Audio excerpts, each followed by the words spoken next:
Hello అండి, ఎలా ఉన్నారు? నేనైతే చాలా బాగున్నాను. మీరందరూ కూడా బాగుండాలని మనస్ఫూర్తిగా కోరుకుంటున్నాను. సుగుణ వంటింటికి స్వాగతం. ఈరోజు మన వంటింట్లో మరొక కొత్త స్వీట్తో అయితే మీ ముందుకు వచ్చేసాను.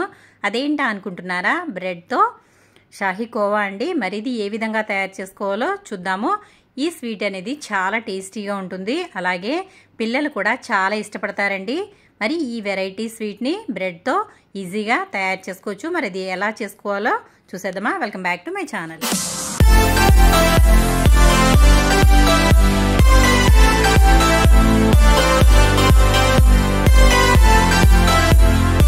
ముందుగా నేను ఇక్కడ షుగర్ సిరప్ అనేది తయారు చేసుకుంటున్నానండి. ఒక గిన్నె అయితే తీసుకున్న తర్వాత ఒక బౌల్ నిండా షుగర్ అయితే తీసేసుకున్నాను. ఆ తర్వాత ఇందులో కొంచెం వాటర్ వేసుకుందాము. ఈ వాటర్ ఎంత వేసుకోవాలంటే, మనం తీగ పాకం పట్టుకుంటున్నాం కాబట్టి ఒక కప్పు షుగర్ తీసుకున్నప్పుడు 3/4 కప్పు వరకు వాటర్ అయితే వేసుకోవాలి. ఇది మరీ తీగ పాకం రావాల్సిన అవసరం లేదండి. ఒక 5 నిమిషాల పాటు మరిగించిన తర్వాత మనం వేళ్లతో ఒకసారి చెక్ చేసినప్పుడు ఒక తీగ అనేది వస్తే, లేదా వేళ్ళు కొంచెం జిగురుగా అంటుకున్నట్టుగా అయితే మనకి షుగర్ సిరప్ అనేది రెడీ అయిపోయినట్లే. చూడండి, ఈ విధంగా అయితే నేను స్టవ్ వెలిగించుకుని స్టవ్ మీద అయితే పెట్టేసుకున్నాను. ఇప్పుడు ఇది ఈ విధంగా మరగనిద్దాము. పంచదార అంతా కరిగిపోయి షుగర్ సిరప్ అనేది తయారవ్వాలి. మనం ఎప్పుడైనా సరే గులాబ్ జామ్ అయినా ఏదైనా సరే పాకం చేసుకున్నప్పుడు పాకం తయారీ విధానం చాలామంది కన్ఫ్యూజ్ అవుతూ ఉంటారండి. ఇది మనకి ఏదైనా స్వీట్స్ని మనం ఇందులో షుగర్ సిరప్లో డిప్ చేసుకోవాలనుకున్నప్పుడు మనం షుగర్ సిరప్ ఇది 5 నిమిషాల పాటు మరిగిన తర్వాత 2 వేళ్లతో గనక చెక్ చేసుకున్నప్పుడు వేళ్ళు జిగురుగా అనిపిస్తే మనకి, అంటే కొంచెం వేళ్ళు స్టిక్కీగా అవుతాయి కదా, అటువంటప్పుడు మనకి షుగర్ సిరప్ అనేది రెడీ అయినట్లే. చూడండి, ఈ విధంగా గరిటె తీసుకుని వేళ్ళతో అయితే ఈ విధంగా చెక్ చేసుకోవాలి. చూడండి, వేళ్ళు అయితే మనకి కొంచెం స్టిక్ అవుతున్నాయి, అంటే అతుక్కుంటున్నాయి కదా. ఇప్పుడైతే మనకి షుగర్ సిరప్ అనేది తయారైపోయినట్లే. మీరు ఒకవేళ మరీ తీగపాకం రానిచ్చినట్లయితే మనం ఏదైనా డిప్ చేసుకున్నప్పుడు, అంటే గులాబ్ జామ్ కానీ బాదుషాస్ కానీ ఏ అయినా సరే ఇందులో డిప్ చేసినప్పుడు అవి పాకం అనేది మరీ చిక్కపడిపోతుందండి. కాబట్టి ఈ విధంగా అయితే మనకి పర్ఫెక్ట్ పాకం వచ్చినట్లు. చూసారు కదా. నేనైతే ఇప్పుడు స్టవ్ ఆఫ్ చేసుకుంటున్నాను. మరొక స్టవ్ వెలిగించుకుని బాండీ అయితే పెట్టేసుకున్నాను. ఆ తర్వాత పాలు అయితే వేసుకుంటున్నానండి. నేనైతే ఇక్కడ ఒక 1/2 లీటర్ పాలు వరకు తీసుకున్నాను. మనం ఈ విధంగా కోవా తయారు చేసుకున్నప్పుడు ఫుల్ క్రీమ్ మిల్క్ తీసుకోవాలి, చిక్కటి పాలు అయితే తీసుకోవాలండి. ఆ తర్వాత ఒక 50 గ్రాముల వరకు మిల్క్ పౌడర్ వేస్తున్నాను. నేను ఇక్కడ అమూల్ మిల్క్ పౌడర్ తీసుకున్నానండి. ఇదైతే మనకి ఒక 50 గ్రాముల వరకు వేసుకోవాలి. ఇప్పుడు ఇదంతా ఒకసారి బాగా కలుపుకుందాము. ఈ విధంగా మిల్క్ పౌడర్ అంతా కూడా పాలల్లో బాగా కలిసిపోయే వరకు కలుపుకోవాలి. చూసారు కదా. ఇప్పుడు ఇది మనం బాగా మరిగించుకోవాలండి. ఇది మీడియం ఫ్లేమ్లో అయితే పెట్టుకుని చక్కగా దగ్గరగా వచ్చే వరకు మరిగించుకోవాలి. మనకి ఇది కోవా రావాలి. మనం పాలకోవా తయారు చేసుకుంటాం కదండి, ఆ మాదిరిగా కోవా అనేది తయారవ్వాలి. చూడండి, ఇక్కడ పాలు ఈ విధంగా మరుగుతున్నాయి. మనం ఇలా మరిగేటప్పుడు పాలని అలా వదిలేయకూడదండి, తిప్పుతూ ఉండాలి. ఎందుకంటే ఈ పాలు మరిగేటప్పుడు మనకి సైడ్ అయితే ఈ విధంగా అంటుకుపోతుంది. అంటుకుపోయినప్పుడు కోవా అంతా కూడా అంచులకి పట్టేసి అది గట్టిపడిపోతుందండి. ఆ తర్వాత అయితే మనకి తీసినప్పుడు రాదు. కాబట్టి కోవా తయారయ్యే వరకు తిప్పుతూ ఉండాలి. ఆ తర్వాత నేనైతే బ్రెడ్ అయితే తీసేసుకున్నానండి. బ్రెడ్ని ఈ విధంగా అంచులంతా కూడా కట్ చేసేసాను. ఈ విధంగా మనకి వైట్గా ఉండాలి. అక్కడక్కడ బ్లాక్గా ఉన్నా ఏమవ్వదండి, పర్వాలేదు. ఈ విధంగా బ్రెడ్ తీసుకున్న తర్వాత వీటిని మనం ఒక్కొక్క దాన్ని 4 క్యూబ్స్ మాదిరిగా కట్ చేసుకోవాలి. మరీ చిన్నగా కట్ చేసుకున్నట్లయితే ఇది అంత బాగోదండి. కాబట్టి ఈ విధంగా 4 పీసులుగా అయితే కట్ చేసుకోవాలి. అప్పుడే మనకి ఇవి చక్కగా చూడటానికి బాగుంటాయి. చూడండి, ఈ విధంగా అయితే మనకి క్యూబ్స్ అయితే రావాలి. మిగిలినవి కూడా అదే మాదిరిగా కట్ చేసుకుంటున్నాను. మనం ఏదైనా స్వీట్ తయారు చేసుకున్నప్పుడు బ్రెడ్ అనేది ఈ విధంగా మిల్క్ బ్రెడ్డే తీసుకోవాలండి. బ్రౌన్ బ్రెడ్ అయితే ఈ విధంగా స్వీట్స్ చేసుకున్నప్పుడు అది అంత బాగోదు. కాబట్టి ఈ విధంగా అయితే నేను మిల్క్ బ్రెడ్ అయితే తీసుకున్నాను. మిగిలినవి కూడా ఇదే మాదిరిగా కట్ చేసేసుకున్నాను. ఈ విధంగా క్యూబ్స్ మాదిరిగా కట్ చేసుకోవాలి. అంటే ఒక్కొక్క దాన్ని 4 పీసులుగా కట్ చేసుకోవాలండి. ఇలా కట్ చేసుకుని పక్కనైతే పెట్టేసుకుందాము.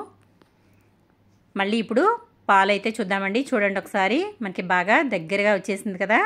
పాలకోవా అయితే మనకి తయారైపోయింది. ఇది మరీ ఎక్కువగా గట్టిగా అవనివ్వకూడదండి, ఎందుకంటే మనం తయారు చేసే స్వీట్కి మరీ గట్టిగా అయిపోతే బాగోదు. కాబట్టి ఈ విధంగా అయిన తర్వాత ఇందులో ఒక 2 స్పూన్ల వరకు నెయ్యి అయితే వేసుకుంటున్నాను. ఆ తర్వాత మనం తయారు చేసి పెట్టుకున్నాం కదండి షుగర్ సిరప్, అదైతే ఇందులో ఈ విధంగా ఒక గరిటెతో రెండు గరిటెలు అయితే వేస్తున్నాను. అంటే మీరు స్పూన్తో తీసుకున్నట్లయితే ఒక 4 స్పూన్ల వరకు సరిపోతుంది. ఇది మరీ అంత స్వీట్గా ఉండాల్సిన అవసరం లేదండి. మనం వేసుకున్న షుగర్ అయితే పర్ఫెక్ట్గా సరిపోతుంది. అంటే పావు లీటర్ పాలకి 50 గ్రాముల మిల్క్ పౌడర్ వేసాం కదా, అలాగే 4 స్పూన్ల వరకు షుగర్ సిరప్ అనేది వేసుకుంటే సరిపోతుంది. చూడండి ఒకసారి, ఈ విధంగా తయారైతే చాలు. ఇప్పుడైతే స్టవ్ అయితే ఆఫ్ చేసుకుందాము. మనకి కోవా అయితే తయారైపోయినట్లే మీరు అనుకోవచ్చు. పలుచగా ఉందని, కాసేపటికి అది గట్టిగా అయిపోతుందండి. ఆ తర్వాత స్టవ్ వెలిగించుకుని మరొక బాండీ అయితే పెట్టేసుకున్నాను. ఆ తర్వాత నేను ఇక్కడ ఆయిల్ వేస్తున్నానండి. ఇక్కడ మనం ఈ స్వీట్ తయారు చేసేటప్పుడు ఆయిల్ అయితే ఎటువంటి స్మెల్లో లేని ఆయిల్ తీసుకోవాలండి. నేనైతే సన్ఫ్లవర్ ఆయిల్ తీసుకున్నాను. మీ దగ్గర ఒకవేళ నెయ్యి ఉన్నట్లయితే ఈ స్వీట్ నెయ్యితో కూడా చేసుకోవచ్చు, చాలా బాగుంటుంది. నా దగ్గర అంత నెయ్యి లేదు కాబట్టి నేనైతే ఆయిల్తో తయారు చేస్తున్నాను. ఇప్పుడు మనం తయారు చేసి పెట్టుకున్న బ్రెడ్ పీసెస్ని ఈ విధంగా వేసుకోవాలి. విడివిడిగా వేసుకుని వీటిని మంచి కలర్ వచ్చే వరకు వేయించుకోవాలి. మనకి బ్రెడ్ అనేది చాలా త్వరగా వేగిపోతుందండి, కాబట్టి మనం ఈ విధంగా వేసుకుని వేయించుకోవాలి. బ్రెడ్ వేసిన తర్వాత ఇది ఎక్కువగా ఆయిల్ పీల్చేసుకుంటుందండి, కాబట్టి మనం హైలో పెట్టుకుని అయితే వేయించుకోవాలి. అప్పుడు మనకి బ్రెడ్ అనేది లోపలికి వేగుతుంది, చాలా త్వరగా వేగిపోతుంది. చూసారు కదా, ఇలా వేసాను, అలాగా మంచి కలర్ అయితే వచ్చేసాయండి. ఇవన్నీ కూడా మంచి కలర్ వచ్చే వరకు అయితే వేయించుకోవాలి. ఇంకొంచెం కలర్ అయితే రానిద్దాము. రెండు పక్కల సమానమైన కలర్ వచ్చే వరకు ఈ విధంగా వేయించుకోవాలండి. ఇలా వేయించుకున్న తర్వాత ఇప్పుడైతే మనం వీటిని తీసేసుకుందాము. ఒక జాలి గరిటెలోకి అయితే తీసేసుకుందాము. ఏమైనా ఎక్సెస్ ఆయిల్ ఉంటే ఇది బయటకు వచ్చేస్తుంది, కాబట్టి నేనైతే ఈ విధంగా జాలి గరిటెలో అయితే వేస్తున్నాను. చూసారు కదా, బ్రెడ్ అయితే ఇలా రావాలండి కలరు. ఇలా వచ్చినట్లయితే ఈ స్వీట్ అనేది చాలా బాగుంటుంది. ఈ విధంగా వేసుకున్న తర్వాత చూడండి ఒకసారి, కింద అయితే ఆయిల్ వస్తుంది. ఇలా అయితే పక్కన పెట్టుకోవాలి. కాసేపు ఉన్నట్లయితే ఆయిల్ అంతా బయటకు వచ్చిన తర్వాత ఒక ప్లేట్లోకి అయితే వేసేసుకుందాము. మంచి కలర్ అయితే వచ్చింది బ్రెడ్, కాబట్టి ఇలా అయితే వేయించుకోవాలండి. ఇలా వేయించుకున్నట్లయితే మనకి ఈ షాహీ బ్రెడ్ కోవా చాలా బాగుంటుందండి. చూసారు కదా, ఈ విధంగా అయితే వేయించుకోవాలి. మిగిలినవన్నీ కూడా ఇదే మాదిరిగా వేయించేసుకుందాము. చూసారా, నేనైతే అన్నీ వేయించేసానండి. ఆ తర్వాత మనం తయారు చేసుకున్న షుగర్ సిరప్ని ఒక బౌల్లోకి అయితే వేసేసుకుందాము. మనకి ఎంత అవసరం అవుతుందో అంతవరకు వేసుకుంటే సరిపోతుంది. అంతట్లోనూ వేసేసుకున్నట్లయితే షుగర్ సిరప్ అనేది వేస్ట్ అవుతుంది, కాబట్టి మనం ఒక బౌల్లోకి అయితే తీసుకుని మనం వేయించి పెట్టుకున్న బ్రెడ్ పీసెస్ని అయితే ఈ షుగర్ సిరప్లో ఒకసారి డిప్ చేసుకుందాము. ఇవి మరీ నాననివ్వకూడదండి. ఒక్కసారి వేసి అందులో ముంచిన తర్వాత వెంటనే తీసేయాలి. మరీ ఎక్కువగా నానినట్లయితే బ్రెడ్ అనేది మరీ మెత్తగా అయిపోతుంది, కాబట్టి ఒక్కసారి దీనిని డిప్ చేసిన తర్వాత బ్రెడ్ అంతా కూడా షుగర్ సిరప్ పీల్చుకుంది అనుకున్న తర్వాత మనం వెంటనే తీసేయాలండి. అప్పుడే మనకి ఈ స్వీట్ అనేది చాలా బాగుంటుంది. చూడండి ఒకసారి, ఈ విధంగా అయితే వేసుకున్నాం కదా. ఇప్పుడు ఒక గరిటెతో ఈ విధంగా లోపలికి డిప్ చేసుకోవాలి. బ్రెడ్ పీసులు షుగర్ సిరప్లో మొత్తం ములగాలండి. ఇలా ములిగిన తర్వాత ఇప్పుడు మనం ఒకసారి అయితే తిరగవేసుకోవాలి. తిరగవేసుకున్న తర్వాత తీసేసుకుందాము. ఇంతేనండి.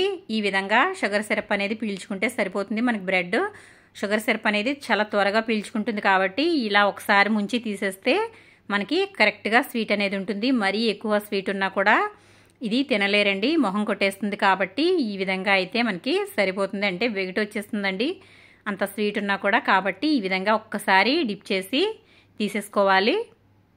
నేను అదే ప్లేట్లో పక్కనైతే వేసేస్తున్నాను. ఆ తర్వాత మిగిలినవి కూడా వేసేసుకుందాము. చూసారు కదా, బ్రెడ్తో రకరకాల స్వీట్స్ అనేవి తయారు చేసుకోవచ్చండి. ఈ విధంగా తయారు చేసుకోవడం వల్ల చాలా టేస్టీగా ఉంటాయి. బ్రెడ్తో ఏ స్వీట్ చేసినా కూడా చాలా బాగుంటాయి. చూసారు కదా, నేనైతే మిగిలినవి కూడా ఈ విధంగా డిప్ చేసి తీసేస్తున్నాను. ఇవి మరీ ఎక్కువగా నానినట్లయితే, అంటే ఎక్కువసేపు ఉంచినట్లయితే మెత్తగా అయిపోతాయండి, ఎందులోనే కరిగిపోతాయి. కాబట్టి అలా అయితే అవ్వకూడదు. ఇవి ముక్కలుగా ఇలాగే ఉండాలి. చూసారా, మంచి కలర్ అయితే కనిపిస్తుంది. ఈ బ్రెడ్ పీస్ని చూడంగానే మీలో ఎంతమందికి నోరూరిందో నాకు కామెంట్ సెక్షన్లో కామెంట్ పెట్టండి ఫ్రెండ్స్. నాకైతే నోరూరుతోంది. మరి మిగిలిన ప్రాసెస్ కూడా చూసేద్దాము. ఈ విధంగా అన్నీ డిప్ చేసి పెట్టుకున్న తర్వాత షుగర్ సిరప్ అయితే పక్కన పెట్టేసుకుందాము. ఇది ఏమాత్రం వేడిగా ఉండకూడదండి, కొంచెం చల్లారనివ్వాలి. ఇలా చల్లారిన తర్వాత మనం ఈ విధంగా ఒక్కొక్క పీసు తీసుకోవాలి. ఒక పీస్ తీసుకుని తర్వాత మనం తయారు చేసి పెట్టుకున్న కోవా మిశ్రమం ఉంది కదా, ఇదైతే దీని మీద అప్లై చేద్దాము. చూసారు కదా, మనం కోవా దించినప్పుడు కొంచెం పలుచగా ఉంది, ఇది చల్లారేటప్పటికి కొంచెం గట్టిపడిపోయింది. ఇలా అయితే ఉండాలండి. మరీ గట్టిగా ఉన్నా దీనికి స్ప్రెడ్ అవ్వదు, అలాగే కొంచెం పలుచగా ఉన్నా కారిపోతుంది. కాబట్టి ఈ విధంగా అయితే ఉండాలి. చూడండి, ఈ విధంగా అప్లై చేసుకున్న తర్వాత ఇంకొక బ్రెడ్తో పైన అయితే ఈ విధంగా పెట్టేసుకోవాలి. క్రీమ్ బిస్కెట్ మాదిరిగా తయారు చేసుకోవాలి. మిగిలినవన్నీ కూడా ఇదే మాదిరిగా తయారు చేసుకోవాలండి. చాలా సింపుల్గా, టేస్టీగా, అలాగే పిల్లలు ఎంతో ఇష్టపడే బ్రెడ్ షాహీ కోవా అయితే రెడీ అయిపోయింది. చూసారా, అన్నీ కూడా ఇదే మాదిరిగా తయారు చేసుకోవాలండి. ఈ స్వీటు చాలా టేస్టీగా ఉంటుంది. ఎవరైనా రిలేటివ్స్ వచ్చినప్పుడు ఏదైనా అకేషన్స్కి ఈ స్వీటు తయారు చేసుకోవచ్చు, చాలా బాగుంటుంది. మీ ఇంటికి రిలేటివ్స్ వచ్చినప్పుడు తయారు చేసి పెట్టినట్లయితే చాలా మెచ్చుకుంటారండి, చాలా బాగుందంటారు. మరి ఇంకెందుకు ఆలస్యం, మీరు కూడా తప్పకుండా ట్రై చేయండి ఫ్రెండ్స్. ఈ బ్రెడ్తో షాహీ కోవా తప్పకుండా ట్రై చేయండి. టేస్ట్ అనేది అయితే వేరే లెవెల్లో ఉంటుందండి, అంతా బాగుంటుంది. ఈ విధంగా మిగిలినవన్నీ కూడా కట్ చేసుకోవాలి. ఎడ్జెస్కి వచ్చిన క్రీమ్ అయితే ఈ విధంగా స్పూన్తో తీసేయాలి. చూడండి, క్రీమ్ బిస్కెట్ మాదిరిగా ఈ విధంగా అయితే తయారు చేసుకోవాలి. చూసారా, బ్రెడ్తో ఎన్నో రకాల వెరైటీస్ అనేవి తయారు చేసుకోవచ్చండి. హాట్ అయినా స్వీట్ అయినా బ్రెడ్తో చేసుకుంటే చాలా బాగుంటాయి. ఎంతో టేస్టీగా ఉండే స్వీట్ అయితే రెడీ అయిపోయింది. మీలో ఎంతమందికి ఈ రెసిపీ నచ్చిందో నాకు కమెంట్ సెక్షన్లో కమెంట్ పెట్టండి ఫ్రెండ్స్. మీరు కూడా తప్పకుండా ట్రై చేయండి. మీకు ఏ విధంగా వచ్చిందో నాకు కమెంట్ సెక్షన్లో కమెంట్ పెట్టండి. చాలామంది వీడియోస్ చూస్తున్నారు కానీ ఎవరు లైక్ కొట్టడం లేదు. మీరు లైక్ కొట్టడం వల్ల మన వీడియో అనేది హైలైట్స్లోకి వెళ్తుంది, కాబట్టి అంటే ఎక్కువ మందికి ఇది రీచ్ అవుతుందండి. కాబట్టి ఒక్క లైక్ అయితే ఇవ్వండి ఫ్రెండ్స్. ఈ స్వీటు నచ్చినట్లయితే మన ఛానల్ని సబ్స్క్రైబ్ చేయండి. మీకు ఏమైనా కొత్త కొత్త రెసిపీస్ కావాలంటే కూడా నా కమెంట్ సెక్షన్లో కమెంట్ పెట్టండి. మీకోసం నేను తప్పకుండా చేసి పెడతాను. మరిన్ని మంచి మంచి వీడియోస్ కోసం సుగుణ వంటిల్ని ఫాలో అవ్వండి. Thank you.